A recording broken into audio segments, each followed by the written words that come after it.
Hello friends, जय माता दी। आज हम सुनेंगे श्रीमद् भागवत गीता का अध्याय 5, जिसका नाम है कृष्ण भावना भावित कर्म। तो चलिए स्टार्ट करते हैं। ओम श्री गणेशाय नमः। अर्जुन ने कहा, हे कृष्ण, पहले आप मुझसे कर्म त्यागने के लिए कहते हैं और फिर भक्ति पूर्वक कर्म करने का आदेश देते हैं। क्या आप अब कृपा करके निश्चित रूप से मुझे बताएंगे कि इन दोनों में से कौन अधिक लाभप्रद है? श्री भगवान ने उत्तर दिया, मुक्ति के लिए तो कर्म का परित्याग तथा भक्ति में कर्मयोग दोनों ही उत्तम है, किंतु इन दोनों में से कर्म के परित्याग से भक्ति युक्त कर्म श्रेष्ठ है। जो पुरुष ना तो कर्म फलों से घृणा करता है और ना कर्म फल की इच्छा करता है, वह नित्य सन्यासी जाना जाता है। हे महाबाहु अर्जुन, ऐसा मनुष्य समस्त द्वंद्वों से रहित होकर भव बंधन को पार कर पूर्णतया मुक्त हो जाता है।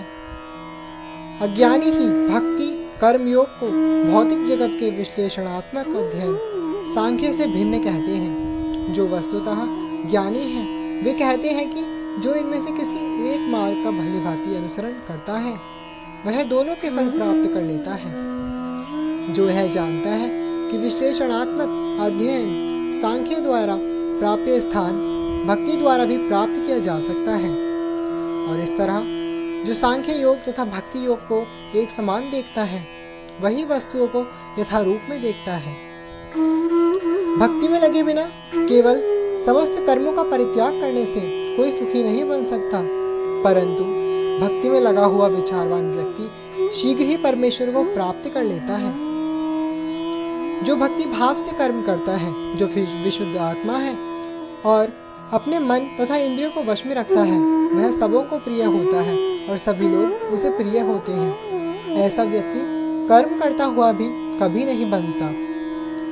दिव्य भावरमण युक्त पुरुष देखते, सुनते, स्पर्श करते, सूंघते, खाते, चलते फिरते, सोते तथा श्वास लेते हुए भी अपने अंतर में सदैव यही जानता रहता है कि वास्तव में वह कुछ भी नहीं करता।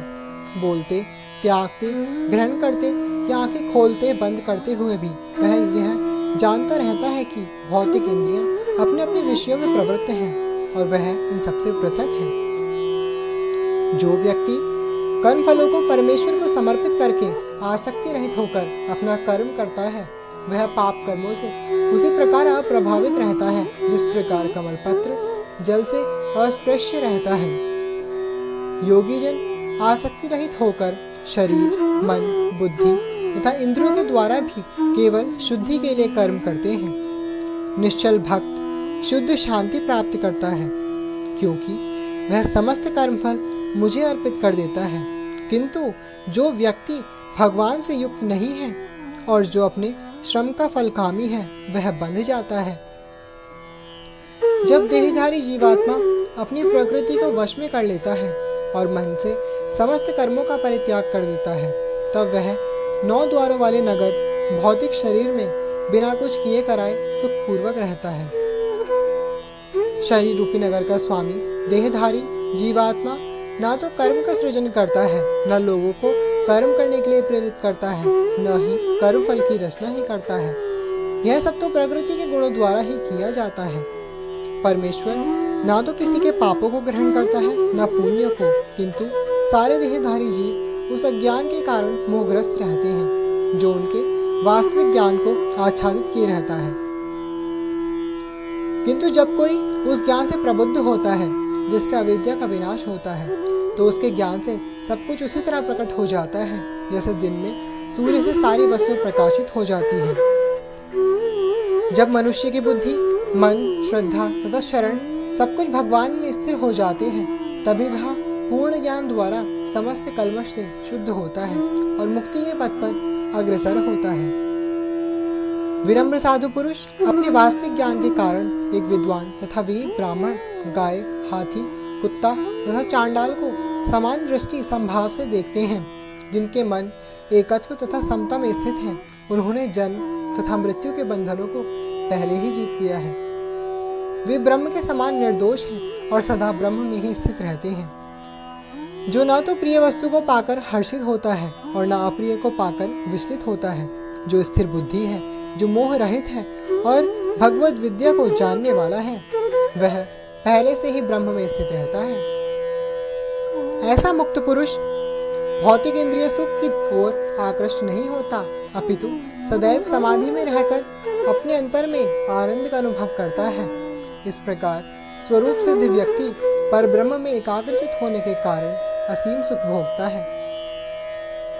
बुद्धिमान मनुष्य दुख के कारणों में भाग नहीं लेता, जो कि भौतिक इंद्रियों के संसर्ग से उत्पन्न होते हैं। हे कुंती पुत्र, ऐसे भोगों का आदि तथा अंत होता है, अतः चतुर व्यक्ति उनमें आनंद नहीं लेता।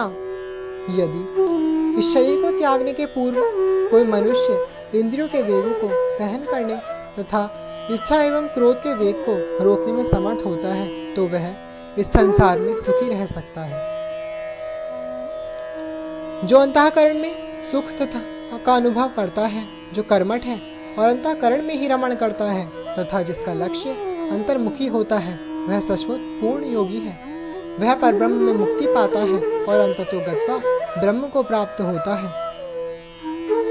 जो लोग संशय से उत्पन्न होने वाले द्वैत से परे हैं, जिनके मन आत्म साक्षात्कार में रत हैं, जो समस्त जीवों के कल्याण कार्य में सदैव व्यस्त रहते हैं और जो समस्त पापों से रहित हैं, वे ब्रह्म निर्वाण मुक्ति को प्राप्त होते हैं। जो क्रोध तथा समस्त भौतिक इच्छाओं से रहित हैं, जो स्वरूप सिद्ध आत्म संयमी हैं और संसिद्धि के लिए निरंतर प्रयास करते रहते हैं, उनकी मुक्ति निकट भविष्य में सुनिश्चित है। समस्त इंद्रिय विषयों को बाहर करके दृष्टि को भौहों के मध्य में केंद्रित करके प्राण तथा अपान वायु को नथुनों के भीतर रोककर और इस तरह मन, इंद्रियों तथा बुद्धि को वश में करके जो मोक्ष को लक्ष्य बनाता है, वह योगी इच्छा, भय तथा क्रोध से रहित हो जाता है। जो निरंतर इस अवस्था में रहता है, वह अवश्य ही मुक्त है।